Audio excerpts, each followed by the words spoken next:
If it's Tuesday, that means it's time for Comic Book School Live. Today is April 5th, 2022. I don't know why I'm talking like that.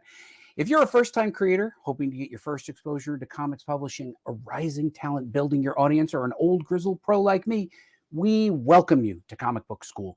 My name is Buddy Scalera, and I am the founder of comicbookschool.com, a place where people just like you can go to learn about the craft and business of making comics. I'm also a comic book writer and a publisher with nearly 30 years of comic book business.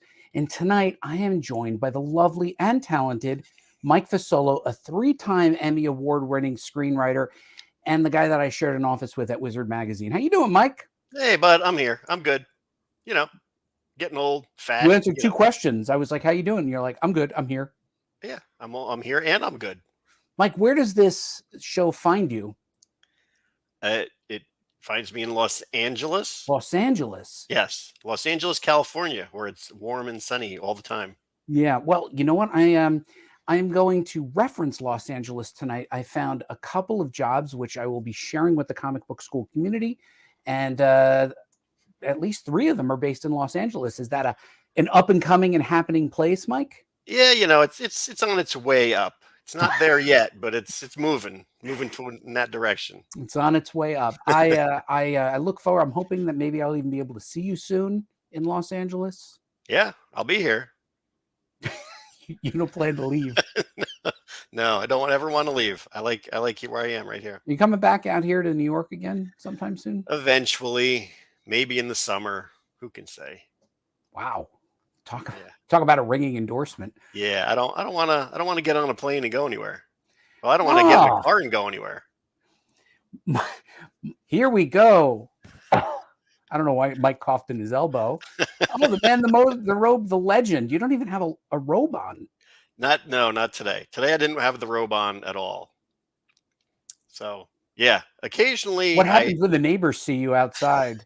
Are you wearing anything? We have fences all around the yard so they can't see me. You do. But where we used to live up in Simi Valley, I used to walk the dog in the morning with the robe. And yeah, they used to see me all the time going around. It was a little condo complex. And one day I was out walking the dog and Karen, and one of our neighbors, like, wait, you were walking Karen and the dog? Karen and the dog, same time. And one of the neighbors came out and she pulled Karen aside and she goes, "Is there something wrong with him? Is he sick?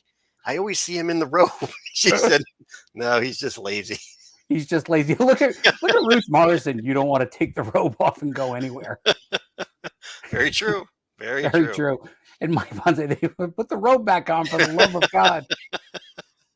We should just have an episode where we just look at your robe collection. Just follow me around all day in the robe. Follow you around. But Mike, we actually have a real show today. Really? I've actually put together a real show. Okay. Well, what's on the agenda? Well, what's on the agenda? So I'm going to just start with, we were talking about Los Angeles, and I wanted to show you that in Los Angeles, that's California, for all of you people who are not here with us. I'm going to look for the button. You know me and the button. I'm going to find the, no, that's not it. Have these buttons labeled. Video, slide, share screen. All right, I'm gonna share a window, and I'm gonna share this. Okay, a robe.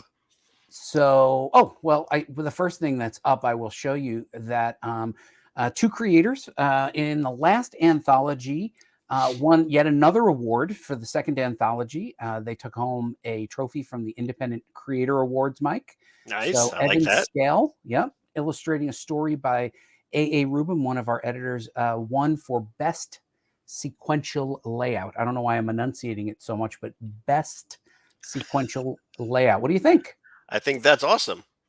Yeah. I would like to win for best sequential layout at some point. Yes. And as you well know, you can get these for free right here on the Comic Book School website, and you can download it just like that. I love free. Free's good, right? And you can play it on any of your reader devices. It's a PDF. It's wonderful, and it is free. Everybody should download it. Everybody should download it because it's free. Okay. Literally 3 jobs. I'm going to just show you them, Mike. Project manager, new initiative operations. and you have to do new initiative operations. But like, look at the cool things you have to do. You have to manage new Marvel business. Okay. Work closely with creative teams. Sounds good. Both Marvel and Disney's LOBs. I don't know what LOBs are. Yeah, they're the LOBs. You have to be hungry, but you also have to have fit. You have to have knowledge of the fitness space. So I'm hungry all the time, as you know. There's never a time I'm eating, I'm thinking about my next meal, but you have to have some solid knowledge of the fitness space. I'm not exactly sure why, but that role is a director level, business director, business development. Here's another one, creative content. Now, Mike, this seems like right up your alley. I like this. I might look into this one at Marvel Studios. Marvel Studios. There's a lot of responsibilities there. That's a lot of responsibility. That's a lot to do. Yeah, I started to look at it, but like, you know, they want you to do everything, but you have to have a background in studio production, entertainment industry. You gotta like the fast pace, which I don't think you do. No, and you don't have to be hungry for this one either. No.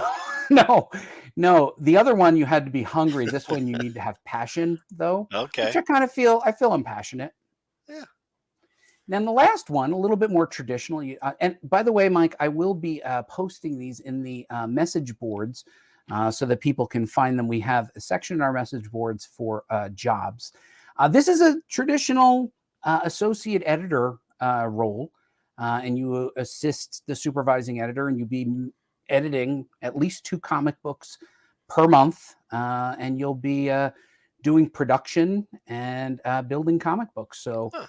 Yeah, so people who want to break into comics as an editor, this seems like a really good opportunity, doesn't it? Does it? Yeah. Does it say what comic books you'll be editing? I do not believe it does. It's pretty much traditionally, it's probably just whatever nobody else wants to edit. And then you have to make them successful. Yeah. Yeah.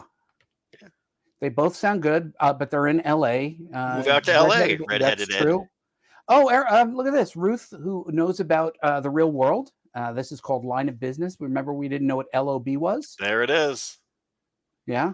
There's always somebody who knows stuff that we don't. Mike Ponce, he is passionate and hungry. I agree. Yeah. Passionate and hungry. He's passionately hungry. And hungry. So there was one other thing that I wanted to share. So I wanted to show you guys this really cool thing. So we kicked off, Mike, our first class for people who want to learn about NFTs. And I set up a website section right here in the primary navigation. It didn't fit, but it wrapped. But it's actually, I'm okay with that. The landing page doesn't look real good yet. In fact, it looks downright crappy, but bear with me. I'm building, this is just the first pass. Yeah. So it's a first pass. It links to our OpenSea account for Comic Book School. So I'll just open that up over here. You can see that. So this is what NFTs we're selling here and we have available. So I have some NFTs from some of the members of our community, including our NFT coin. And I've been building this, Mike. I've been building quietly since December an ongoing list of all of the places where comic book creators and publishers are providing NFTs. I still don't know much about NFTs. You probably should take my class. It just started. Should. Yeah. Well, the first class is incidentally going to be free. Future classes will be paid. So you'll see top comic publishers, Marvel and DC are on VV. Topps as an NFT, of course, Valiant. We know that Valiant, Darren Sanchez and I wrote a comic for them for theirs. And DC Comics has theirs on the Palm NFT Studio. And then some independent publishers. And then look at this one. Gareb Shamus. That's right. We know Gareb. So Gareb is getting into NFTs. Of course. So I've added him here on the list. So for people who are interested in learning a little bit about NFTs, I'm going to be creating resources. And the landing was a rough one. Yeah, that landing page is pretty rough. But thank goodness we have some wonderful designers in our community who will help make it look not awful. And for your NFT class, can you just go right into the page and sign up? No. No. It was invite only. This is the first class, a prototype class, and they're my guinea pigs, and I'm trying out the class on them, so they get it for free. Oh, I didn't get an invite. No, you didn't. That's I find that rude. As your temporary co-host, I should have at least gotten an invite. This is Ruth was saying KPIs, and Mike defined it as key pepperoni indices, which, well, everybody knows that. I mean, a couple of Italian guys, that makes total sense. All right, Mike. So that was the beginning of the intro of the show. Do you get questions from people, Mike, who have an aspiring artist who wants to break into comics, and they say, "Oh, my nephew or my niece, they're such great artists. They want to break into comics. They want to learn how to draw." Do you get questions like that? Not artists, but writers. Yes, I've gotten. How do you get into the industry? How do you do this? How do you do that? Now, do you have something that you would ordinarily recommend to them? Well, I usually tell them to, do some research, find out about comic books. They were talking to you. That was their research. They are. Well, no, I'm just kind of the very base level of things. They gotta, if they just want to get into, comics, Marvel and DC, they gotta find out if they have internships or, it could be a PA there, or learn how to get into the assistant editor, things like that. Tell them to do a little research. Go do your homework. Do your homework. Yeah. I agree. Mike Ponce, it's an incredible introduction to Web3. I wouldn't know. You wouldn't know. You wouldn't have been invited. So I think what I'm going to start to do, Mike, is I'm going to use this as an educational moment. I have two educational moments. Tonight's educational moment is in the event that someone ever asks what book, I always recommend this classic, which is How to Draw Comics the Marvel Way. This is a very old book. I think it's from around 1973. Yeah, and it takes you through the process of how to draw figures. It actually takes you through the writing and the plotting and the storytelling and why certain panels work. It is quite literally the first book that you should get any aspiring comic book artist, because it really does do a great job of explaining the process and understanding how to block out panels, how to structure a page. And I think that, like, if more people started with the correct resources, they might launch their career and become world famous artists. Now, even though it's so old, is it still relevant? Yeah, it is. It really does show a classic way. Okay, so it was 1978. It does show a classic way of how to think about the body in motion and how to tell more effective stories. And it will explain this visually. So it's accessible to all ages. And I still have mine. And it really did help me to learn how to draw when I was trying to learn the craft of drawing comics. Can you draw now? I can. Oh.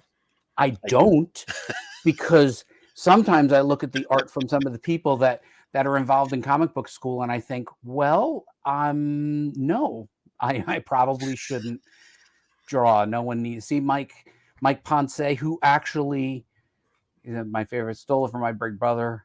Then he borrowed one more time. Mike's having a conversation on his own and his anyway, incidentally, this was available for years as a VHS and maybe even a DVD. One of the best books that you can get. So if you have a person who's aspiring, oh, look at this, Andy Seabird, talk about artists, and here he pops up. Andy Seabird is a high school art teacher, Mike. I know that. I know everything there is to know about Andy Seabird. That's creepy. Well, really only that he's a high school teacher. That's about that's all I know. He's also a beauty school dropout. Beauty school dropout. He should have continued. It's still, look at this. It still holds up, Mike. Okay. All right. Take your word for it. At our age, go get one and learn how to draw. At our age, Mike, nothing holds up anymore. You need a belt. Yeah, you'd think it would hold up, but it doesn't. It doesn't. All right. So I have another educational moment for you, Mike. Okay, 2 in 1 day. That's a lot for me. Are you ready? Yep. It's an educational moment. Do you like the music that plays when I put it on? I don't see any music or hear any music. You have to hum it in your head. Oh, okay. Educational moment. That's not bad. Okay.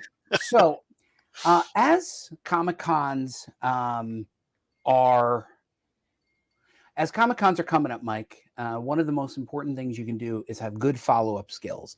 But good follow-up skills are not exclusively related just to comic book conventions. So I'm going to show the viewers 2 emails that they can write. They're allowed to screenshot these and use these as a way to help themselves to write better emails, because cold calling somebody on email is a little difficult, isn't it, Mike? It is, and I'm a big fan of seeing like an email or something like that that'll say, "Do this," instead of going, "Oh, this is what you should do." Put a good introduction or say this in the body of the email. I want to see what somebody wrote, so I could basically steal it and then use it as my own. Well, this one does exactly like it says that, Mike. It actually says do this. DIS, do this. I hope that's in the email. Hey, do this. All right. So you've gone to an event, Mike, and you met somebody. In this case, maybe creator connection or anything. All right. Mhm. You want to open up your subject line with a clear subject line, like creator connection follow up, right? You want to be specific because you want people to. So you're not going to start with dear lover. Geez, this is a tough crowd, huh? All right. So you're going to say, nice to meet you at NYCC. So first thing you want to do is reinforce that you're not some sort of bot. We connected. Now we're moving into the we connected a creator connection hosted by Buddy Scalera from Comic Book School. He's awesome. Well, Now, obviously, yeah. while I love to stoke my own ego, and you know that's true, adding a little bit of enthusiasm is actually a good thing, right? It just shows that you're going to be having a positive conversation. Now, in this case, how was the show for you? Did you make good contacts? Right? Like that's a good thing. Like kind of give the impression that you're starting a dialogue. And in this case, you are, right? Now, one of the things that is a good safety, and you'll see it in both of these emails, is Buddy suggested that we exchange links and samples. Now, the reason I suggest this is because it's like, hey, I wanted to follow up. It's about me, right? But Buddy suggested that we exchange links and exchanges. Makes it a little bit easier for somebody, particularly somebody who's a little bit on not feeling secure about, reaching This out to email they're somebody. getting. Yeah. Here's my website and Twitter. You could do Instagram or whatever you feel most comfortable. Like TikTok. Please share some links and samples. Let's keep in touch. Sincerely, you. Now, Mike, if I gave you this, would this be helpful enough for you to be able to adapt it to whatever event you met somebody at? Yes, because you can always just, take out the NYCC and put in San Diego, wherever you met them. And you'd, of course, even if you hadn't met Buddy, you'd want to say he's awesome anyway, just because he is. And Mike Ponce likes that it's brief, right? Because it's something you can just look at and read, and you're done. It's not a 17-page email detailing everything that happened. Right. And it's brief. It gets to the point. I think the subject line will always be important. In the case, you might put NYCC creator connection follow up. But whatever it is, you want to have this sense that you're not assaulting them. You're like, I want this from you. Like people will immediately email and go, can you review my portfolio? I'm like, who are you? like, give me a minute. Like, tell me who you are, or tell me why you've reached out to me. So I think I'm going to show you the second one. So, fives of people watch this show every week, Mike. Right. And they don't necessarily know how to convert this. Let me make this just a little bit bigger. This one doesn't start with dear lover either. Let's just say that it's also not whiny or demanding of the person you're sending it to. That's right. That's right. You do not want to be perceived as whiny or demanding or whiny demanding. That's usually how I am perceived. That's right. Okay. So I'm going to call this a cold call email. somebody saw the show. Every couple of weeks, we have famous professionals. Next week, Mike, we will have a famous comic book professional named Elisa Whitney, who is a Vertigo writer who actually has a comic book coming out through Ahoy Comics, but more on that later. Okay, this subject line, your appearance on Comic Book School, right? All right. All right. No, I know what it's probably about pretty now. fresh in their mind. So we're on every Tuesday. You send this out on a Wednesday or Thursday. It's going to be like, oh, okay, my appearance on Comic Book School. I saw you on the last episode of Comic Book School Live. You shared some terrific insights, right? Good to know. You better mean it, because you wouldn't want to lead off with, boy, you were dull. I've never gotten an email like this. And I will not. I'm glad I didn't have to watch the whole thing. Now, one of the things that's really useful is to show that you watched the show and that it resonated with you. So you mentioned your experience in XYZ. It could be Marvel Comics, DC Comics, making independent comics. That must have been useful in the development of your impressive career. Okay. Now you're starting to like contextualize it. Right. And I think the important thing is in the environment of Comic Book School, this is an educational show. We're not doing news and reviews. Like, you're talking about a career related thing. You can make it more personalized, but it's good enough as it is. After I heard that, I asked my local comic shop here in New Jersey to order the latest issue of your comics, XYZ Lad and the Z Squad. Now, two things. Number one, we always say at Comic Book School, you can thank somebody, but the real way to thank somebody in comic books is to buy their work, right?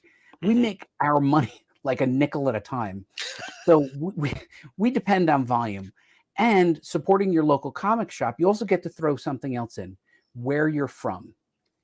And I think that the connection, right? I'm here in Los Angeles. I have my local comic shop here in wherever you happen to be. That's a nice thing. Like Andy Seabird down here at the Jersey Shore. And you'd be like, oh, I love the Jersey Shore. Oh, I don't know why I did that like a Muppet. But what that does is that creates a connection, right? And I think that's important. Now, once again, you take the responsibility off of you by saying, Buddy encourages us to reach out to creators to show our work. I'm still working on my craft, but I am always open to feedback. If you get a chance, check out my current work. Now, just as Aaron had said earlier, you're not being demanding. You're acknowledging, I'm working on my craft. We should always be working on our craft. You're a 3-time Emmy award-winning screenwriter. You still work on your craft. Everybody works on their craft. But in this case, this person doesn't come in and say, I'm really great, or look at my pictures and then make an attachment. You ever get an attachment for somebody that's like 12 megabytes? You're like, oh my God, stop. I don't want to necessarily be forced into looking at it. And then, great to see you on the show. I'm looking forward to reading your comics. So, reinforcing the fact that not only did you buy them, you're also going to read them. What are your thoughts, Mike? Well, I would make one suggestion where it says, if you get a chance, check out my current work. I think it might be better to say, if you get a chance, could you check out my current work? Kind of asking them instead of saying, check out my work now. Demanding. All right. How about that? Better?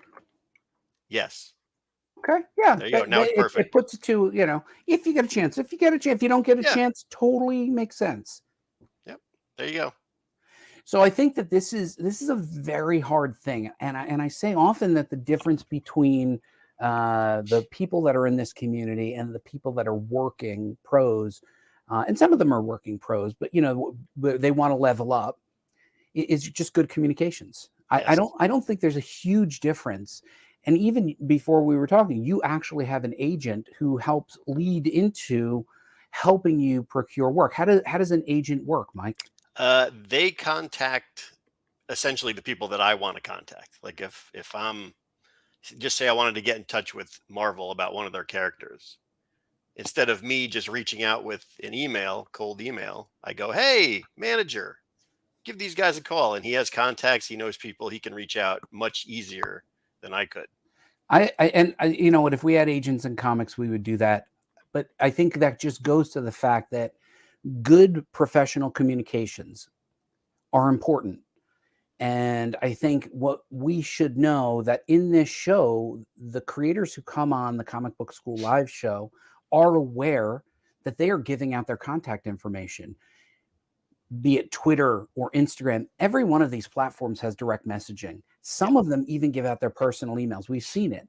This is an opportunity to start a dialogue. Even if you don't have anything to show, I think it's an important opportunity for you to go ahead and just, share a little bit of yourself. What do you think? Yeah, definitely good to reach out. And I do like, especially that there's you put those up there, because now people could use that just as a sample, and they can reach out much easier. They don't have to be so nervous about trying to write their own. Oh my God, what do I say? Is it wrong?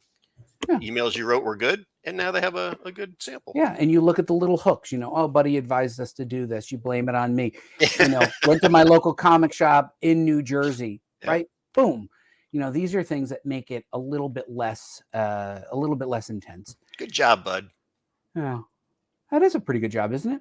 Yeah, I'm impressed. All right, so the final part of the show, scientifically proven through chemistry to be the most popular part of the show, is the, ready? Here we go. The check this out segment. Mike, do you have any music for this? Check this out. Yeah. Wow, Lin-Manuel has nothing on you, boy. I'm working on my own musical. Yeah, keep working. Comic Book School Live. Do you go to musicals? I could never really get into musicals. I love musicals. They're fantastic. Really? Do you like the moment where they meet cute? Yeah, everybody likes that, except maybe you. What I love about musicals is they tell you what they're thinking. Yeah, that's the whole point. Yeah. Love them. All right, I'm not a big fan of them, but do it one more time for me. I really check this out. Yeah. With the yeah. All right, I have a check this out. Do you have a check this out tonight? I don't. I'm unprepared today. I brought two. Do you want me to do one for you and one for me? Yes, do one for me as me. All right. This will be from you.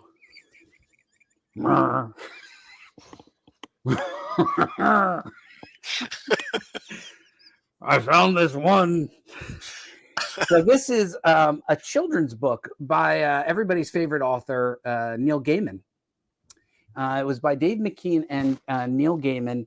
They've done quite a few things together, but this is a favorite. This was a favorite in the Scalera house. I must have read this to my kids 100 times.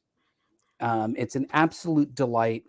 So if you love Neil Gaiman and you have some young ones in your family, or you have to give a gift to a young one, it is a delightful book, Mike. Excellent. It is delightful. Super cute, super funny. It's about a kid who swaps his father for 2 goldfish. Hey, we've all wished that could happen. So that's yours. You're welcome. Look at Aaron. Aaron's going to make more graphics. Aaron was going to join us tonight on the show, Mike, but she said she's sick of me. She just said she's sick, but she's also sick of me. Well, I don't know how that's possible, but I could list a lot of ways that's possible. Just like you don't like musicals. I don't like musicals. So this one actually, Mike, I picked this up in Spain. This was a you were in Spain? It's supposed to say Deadpool, but Deadpool, I guess, translated in Spanish as Massacre. Massacre. Well, sort of like the Alice's Restaurant Massacre. Yeah. It has the cover to I don't know which issue of Deadpool it is, but this was the first issue of Deadpool I had ever written. That they took that cover and put it on the back cover. Nice. And what's amazing is they've taken a series of comics and translated them, including several of mine. Ooh. And they're translated into Spanish. Have I ever told you how much I love to see my work in a foreign language? You have not, but I'm sure it's very exciting. I am absolutely over the moon whenever I get to see my work translated. By the way, lots of other writers have made variations of Deadpool. This was the first one. This was created by me, Jimmy Palmiotti, and Derek Robertson, Kid Deadpool, also known as Pool Boy. And they translated a whole bunch of my comics that I did with Jimmy and Derek and all other artists into Spanish. Nice. Did you get So, royalties? I didn't even get a free copy. I had to buy it in Spain. It was a 39 euro, which is like, I don't know, like $45 or $50. And But worth it to see your work in Spanish. I have to tell you, I have my work in German, Spanish, and I don't know. I one of the Italian. episodes we couldn't figure out if it was Chinese or Japanese or whatever, but I just find that amazing. I love that. I think I'd love it too. And I just love that it's a massacre. Massacre. I'm not. We're probably not saying it right either. Oh, absolutely not. And both of us should, because we did you take Spanish in high school? I took French in high school. Oh, you took French in high school. Yeah. So me getting it wrong is okay. I took Spanish. And I traveled to Spain and bought that. Did you go to Spain just to get that? Yeah. You found out it was on sale and you're like, I'm going. I did. So, Mike, that concludes the show. Massacre. Yeah, that was it. See, Mike Ponce showed us how to pronounce it. Massacre. Massacre? Massacre. Massacre? Massacre. Yeah. Anyway, Mike, thank you for joining me again tonight, and thanks to everybody for joining us. Next week, we will have the talented Vertigo writer-editor, Elisa Whitney. She'll be joining us, and she'll be talking about her upcoming comic book from Ahoy Comics, so we're pretty excited about that. And then after that, we actually have another guest. So I'll actually be able to tell you ahead of time, Mike, if you'd like to research any of our guests, I'll actually give you a little bit of advance notice. So people should mark that on their calendars, right? Yeah, they should. Not that I'll have any information on them, but they should mark it anyway. All right, Mike, where can they find you? They can find me on Twitter and Instagram at Mike Fasolo 1987. Where do you go mostly, Mike? You post like once every 2 weeks, right? Yeah, I'm rarely on anything. If I see a good picture, I was going to take a picture yesterday of two flies, having things that flies do to produce little baby flies. Your answer should be, Mike, where can they find me? They can find me on the couch playing PlayStation. See you next week. That's all they need to know. That's all they need to know. Yeah, look at this. Poor Mike Ponce. He wasn't even sure it was actually you. Next week, Mike, I'll have the robe on. You'll have the robe on. And Rich just came in here and edited. I don't know, is that crying because you're happy or crying because you're sad? I think those are tears of laughter. Because there's 5 of them. I think. I don't know what that is. Apparently, you're very funny. Rich, what does that mean? Keep seeing Mike Wordles pop up on my Twitter feed. Yeah, I post all my failures on Wordle. I haven't done it in a couple days, but yeah, I usually post my failures. Well, Andy, stay off the Twitter. It's bad for you. Okay, so Mike, thanks so much for joining, and thanks everybody for joining us this Tuesday and every Tuesday. We will see you again soon. Let me put up the end credits, which are probably wildly out of date. Let me see. How do I do this? Push the button. Push the button.